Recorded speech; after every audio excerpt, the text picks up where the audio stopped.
You are listening to the Central Indiana Sports Report, episode 200.1, our daily update on high school, college, and professional sports in Central Indiana with a little bit of major national sports news, anything that may be of interest to Central Indiana sports fans.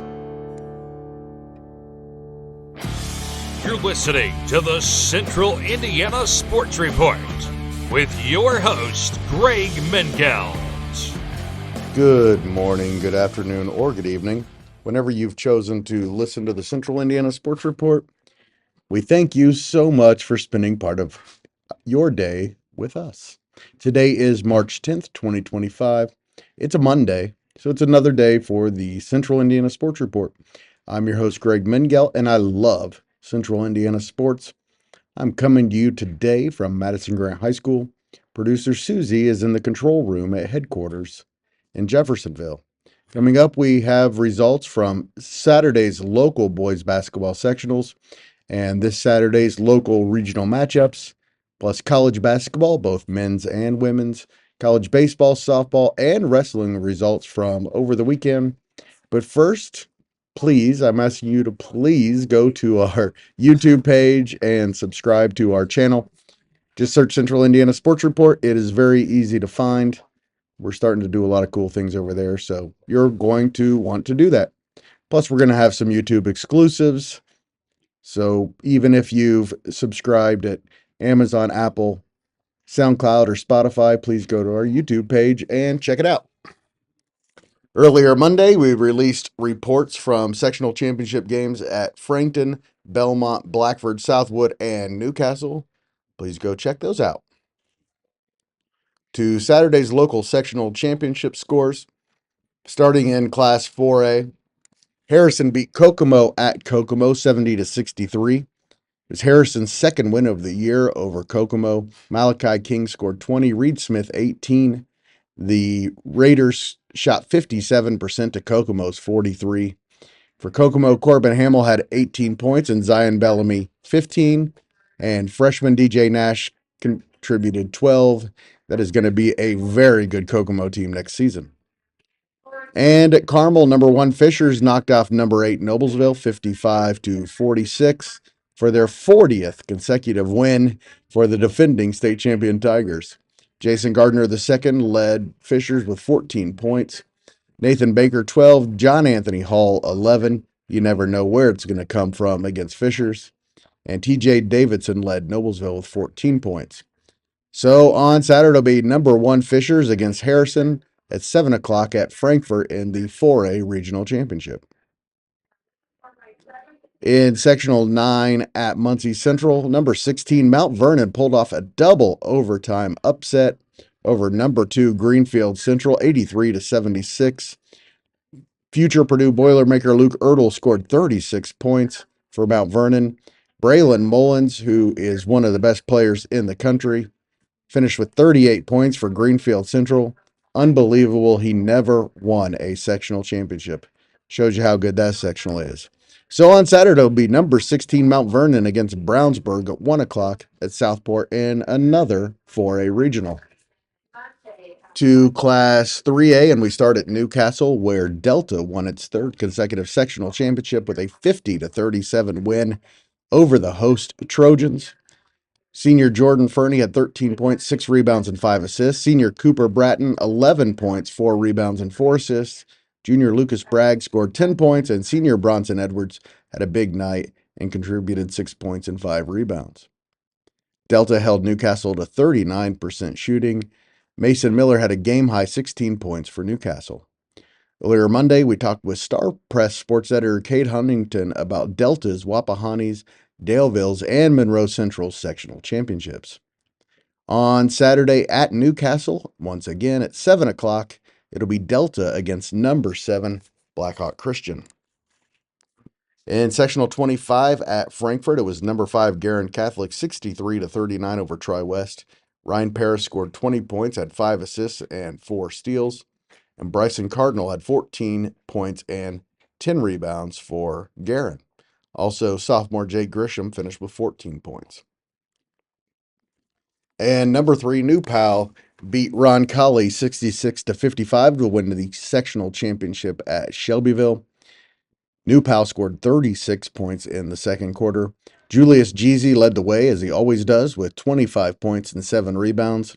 Ben Slagley, 16 points and 7 rebounds, and Moses Haynes finished with 15 points and 6 assists. So it'll be number 3 New Pal against number 5 Guerin at 4 o'clock on Saturday, back at Greenfield Central.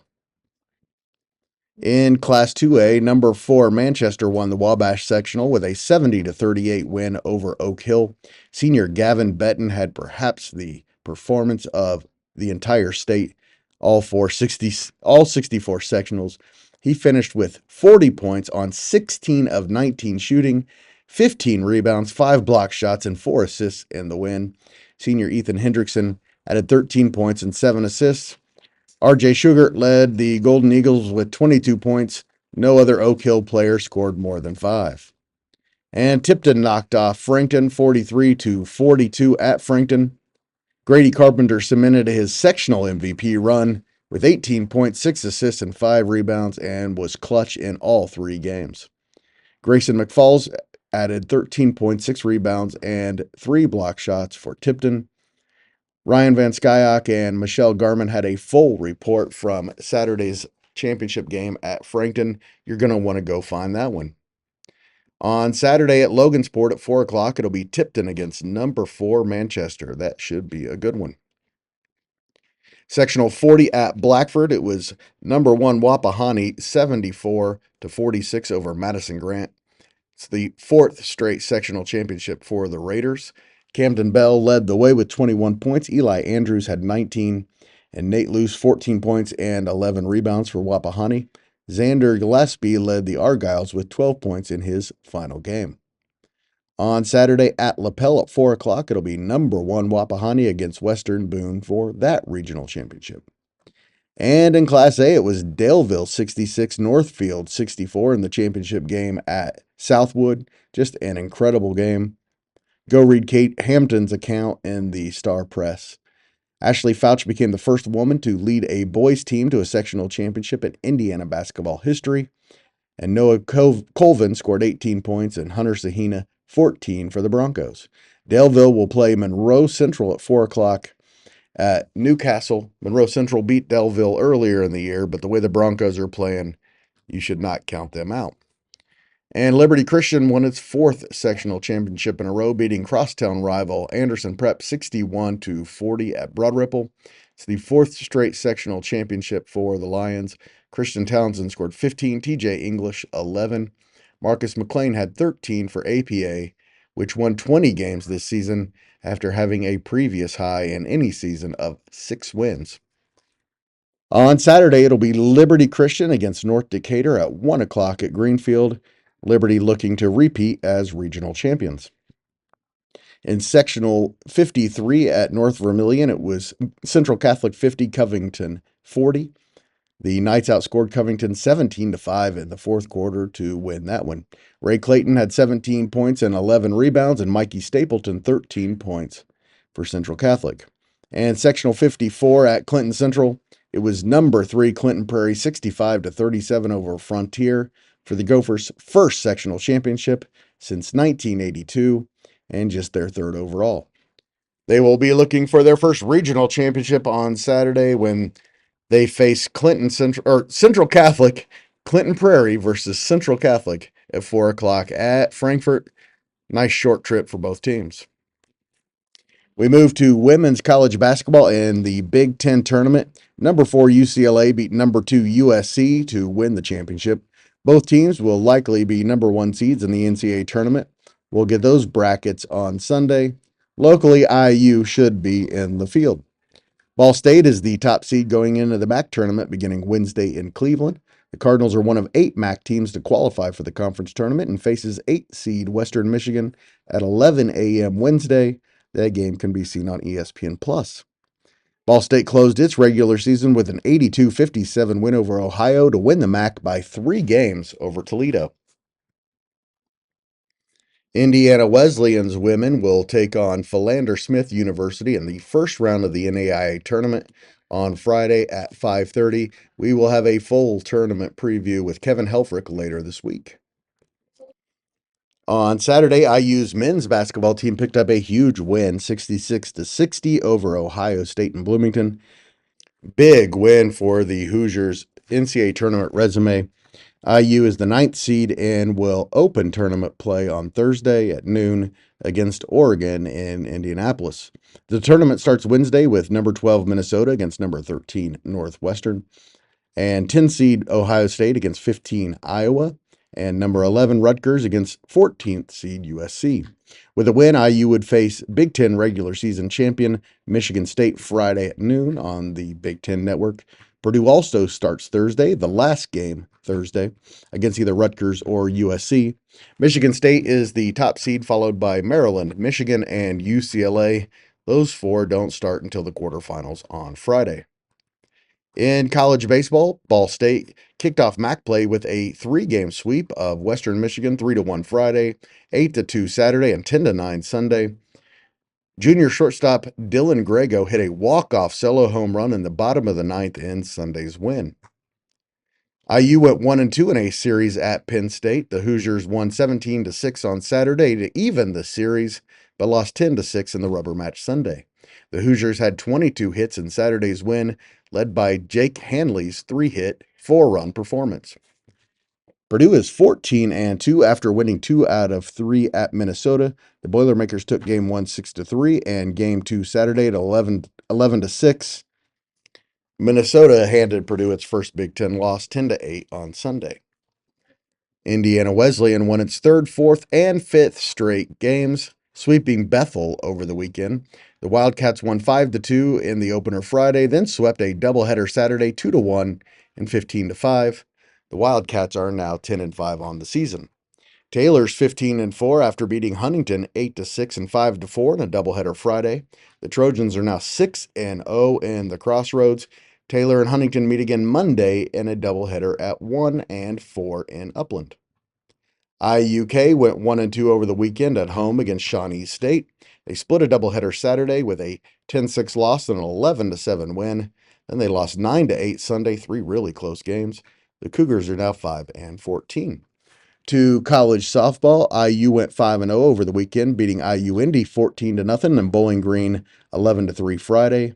Western Michigan 11-3 and Bowling Green 12-3 on Saturday. Then beat Illinois Chicago 8-0 on Sunday. The Hoosiers are now 17-5 and host Butler on Tuesday. Purdue went 3-1 over the weekend at the Boilermaker Classic. The event started with an 8-5 loss to St. Louis Saturday at noon. Then they beat Bradley 3-1 to end Saturday.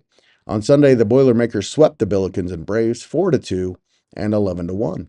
They're now 15-9 on the season and start Big Ten play Friday against UCLA in Westwood. Ball State won the Bellarmine Invitational over the weekend, beating Bellarmine 5-1 and Stonehill 12-3 Friday. A 6-1 win over Evansville on Saturday, then a 6-0 win over Stonehill, and a 14-6 victory over Evansville on Sunday. The Cardinals are now 13-6 and go to Akron for a 3-game MAC series starting Friday. Anderson started its softball season over the weekend, losing 2 at Asbury Saturday before winning a pair on Sunday over Center in Danville, Kentucky. The Ravens beat Center 10-2 and 12-10. They had 34 hits in their first 4 games. Taylor beat IU South Bend 8-4 Friday at Grand Park in Westfield to improve to 9-1 before losing a pair at Northwestern Ohio 10-4 and 7-5 on Saturday. The Trojans go to Ohio to face Mount Vernon Nazarene Tuesday for another Crossroads doubleheader. Penn State won the men's Big Ten wrestling tournament in Evanston, Illinois, beating Nebraska and Iowa. Purdue finished 10th and IU was 11th. Purdue's top finishers finished in 3rd, Matt Ramos at 125 and Joey Blaze at 157. Ramos and Indiana's Jacob Moran have qualified for nationals. And the Pacers blew another one Saturday in Atlanta. They've lost 3 in a row. I don't even want to talk about it. They're in Chicago on Monday night. Tyrese Halliburton and TJ McConnell are both questionable. Halliburton with a hip, McConnell with an ankle, and that he sustained on Saturday, and I just don't even want to talk about it. Now you know everything we know about Central Indiana sports. Thank you so much for listening. If you are interested in seeing the Central Indiana Sports Report continue to grow and thrive, please share it with your friends and family. We thank you as always.